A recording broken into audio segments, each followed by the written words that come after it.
அதுல இருந்து வெளியில வரும்போது அதுக்கு தகுந்த மாதிரியான மேக்கப்ஸ்ல இருந்து கொஞ்சம் கொஞ்சமா அந்த டிரான்ஸ்ஃபர்மேஷன் வந்தது.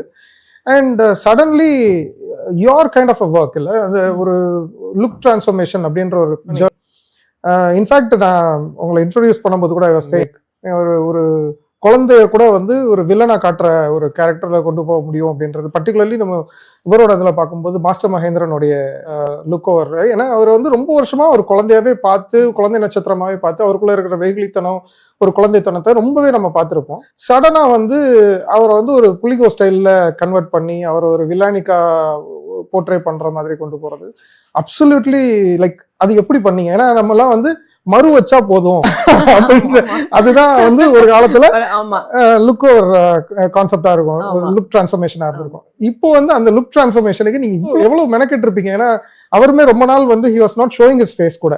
ஆமா ஆமா. சோ அது எப்படி நடந்தது? அது எப்படின்னா